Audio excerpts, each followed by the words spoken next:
This is William S. Burroughs, a wealthy American writer and Beat Generation icon whose experimental novels influenced everyone from David Bowie to Kurt Cobain. He must be living the artistic dream, right? Wrong, because on September 6, 1951, this 37-year-old man is drunk at a party in Mexico City when he turns to his wife Joan and says, "Hey, let's play William Tell. You know, that game where you shoot an apple off someone's head? Except Joan doesn't have an apple. She has a glass of gin, which she places on her head. Burroughs pulls out his pistol, aims from about 9 feet away, fires, and boom! The bullet hits Joan directly in the forehead. She dies instantly. She's 28 years old. Now, you might be wondering, why would a famous writer drunkenly shoot his own wife in the head at a party? Well, Burroughs spent the next 40 years of his life trying to figure that out himself. He became convinced that an evil entity called the Ugly Spirit had possessed him that day and deflected his aim. In 1992, 41 years later, he went to a Navajo sweat lodge ceremony to try to exorcise this demon. The ceremony nearly killed him from smoke inhalation, but hey, at least he tried. And here's the really messed up part. Years after the shooting, Burroughs wrote that he would never have become a writer but for Joan's death. So basically, sorry I killed you, honey, but at least I got a book deal out of it. Weird flex, but okay. To know how he ended up shooting his wife and blaming it on a demon, we'll have to go back just a little bit. 37 years earlier, in 1914, William Seward Burroughs II was born at a very young age into an extremely wealthy family in St. Louis. His grandfather invented the adding machine, you know, the thing that eventually became the calculator, and the family was loaded. We're talking $200 monthly allowance into adulthood kind of rich. So young William grew up privileged, intellectual, and kind of weird from the start. Now you're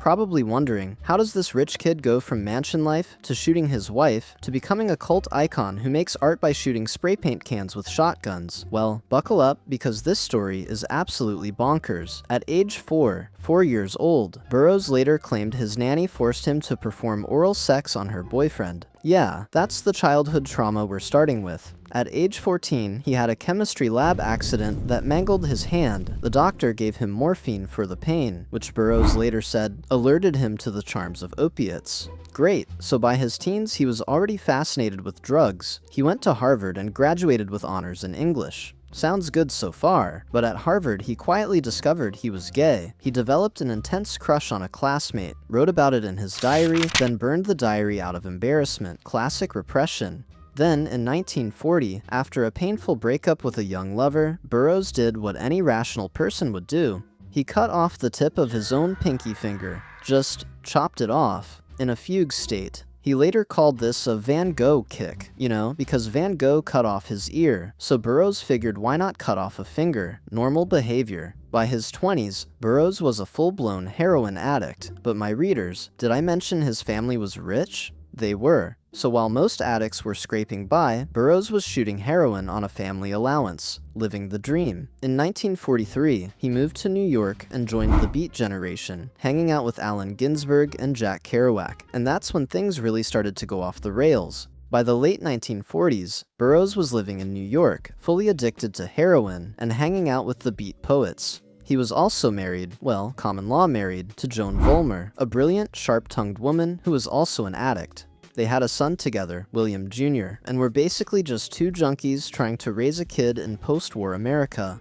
What could go wrong? Well, everything. In 1949, the cops started cracking down on drugs in New York, so Burroughs and Joan did what any responsible parents would do. They fled the country. They moved to Mexico City, where drugs were cheaper, and the police didn't care. Perfect plan. For the next 2 years, they lived in Mexico City in a haze of booze and drugs, hosting parties for other American expats and beat writers. Now, September 6th, 1951. Remember this date. Burroughs and Joan are at a party. They're both drunk, very drunk, and for some reason, and nobody really knows why, Burroughs suggests they play William Tell, you know, the Swiss folk hero who shot an apple off his son's head with a crossbow, except Burroughs doesn't have a crossbow, he has a pistol, and Joan doesn't have an apple. She has a glass of gin. Hey Joan, let's play William Tell.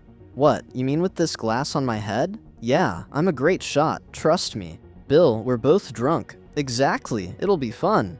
Joan places the glass on her head. Burroughs stands about 9 feet away. He He aims, he fires, the bullet goes straight through her forehead. She collapses, dead instantly. The room goes silent, everyone's frozen, and Burroughs, he turns to his friends and says, "It was an accident." "Yeah, Bill, that's what happens when you drunkenly shoot at your wife's head. Accidents." The Mexican police arrest him, but here's where it gets wild. His lawyer, a flamboyant, corrupt Mexican attorney, argues it was an accident and gets him released on bail. Great. Except then his lawyer accidentally kills a motorist in a road rage incident and flees the country, and Burroughs thinks, you know what, I should probably leave too. So he does. He just leaves Mexico. In 1952, a Mexican court convicts him in absentia of manslaughter and sentences him to 2 years. He never serves a day. He goes back to the US, moves in with his parents in Florida, and starts writing. And this is where Burroughs makes the most insane statement of his career. Years later, he writes, "I am forced to the appalling conclusion that I would never have become a writer but for Joan's death." Let me repeat that. I would never have become a writer but for Joan's death. So basically, killing his wife was his origin story, his radioactive spider bite, his fall into the chemical vat. God damn it, Bill. Burroughs is now back in the US, guilt-ridden, convinced a demon made him kill Joan, and he decides the only way to deal with this is to write about drugs. In 1953, he publishes his first book, Junkie, under the pseudonym William Lee. It's a gritty, semi-autobiographical account of being a heroin addict. It gets almost no attention, nobody cares, but Burroughs doesn't stop. He becomes obsessed with experimenting with every drug known to mankind. In the 1950s, he travels to the Colombian Amazon searching for ayahuasca, a powerful hallucinogenic brew. He describes the experience as an instant, overwhelming of the senses and space-time travel. He tries peyote, LSD, morphine, heroin, literally every psychedelic drug available. One neurologist later said Burroughs offered his brain up as a petri dish for brain research. Thanks for your service, Bill. Then in 1959, Burroughs publishes Naked Lunch, and oh boy, this book it's something. It's not even a novel in the traditional sense. It's a series of disjointed, hallucinatory vignettes featuring alien baboons, grotesque monsters, explicit sex, drug use, and scenes so disturbing that critics called it an obscene opera and a cancer. The book has no plot, no real characters, just pure, unfiltered madness. Burroughs wrote most of it while high out of his mind in Tangier. France immediately banned it. US Customs seized copies. In 1965, Boston put him on trial for obscenity. Writers like Norman Mailer testified in his defense, arguing it had literary merit. The court wasn't convinced at first and upheld the ban, but in 1966, the Massachusetts Supreme Court overturned it, citing the book had redeeming social value. So, congratulations, Bill. Your drug-fueled fever dream about alien sex demons has redeeming social value. But Burroughs wasn't done being weird. He teamed up with artist Brian Gusson and invented the cut-up method, where you literally cut up newspapers, books, and your own writing with scissors, randomly rearrange the pieces, and call it literature. Why? Because Burroughs believed language itself was a virus that controlled human minds. So breaking up language was like deprogramming reality. Sure, Bill, sure. By the 1970s, Burroughs had become a countercultural icon. Rock bands worshipped him. David Bowie based an album on his work. Steely Dan literally named themselves after a strap-on device from Naked Lunch. And what did Burroughs do with this fame? He started making art by shooting spray paint cans with a shotgun. I'm not joking. He'd mount spray paint cans on plywood, grab a shotgun, and just blast them, splatter everywhere. He called it shotgun art, and actually sold these pieces. Because why paint with a brush when you can shoot your canvas? He also became obsessed with aliens.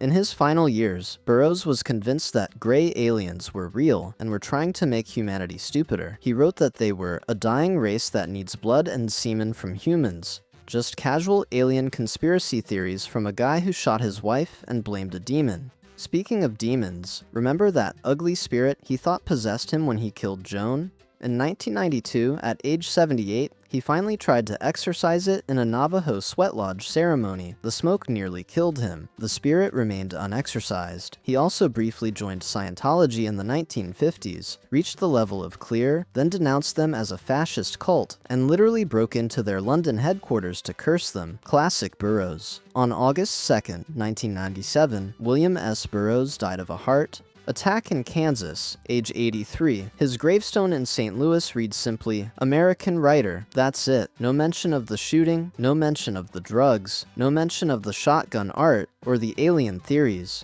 Just American writer. The legacy? Burroughs influenced punk rock, cyberpunk, body horror, and experimental literature.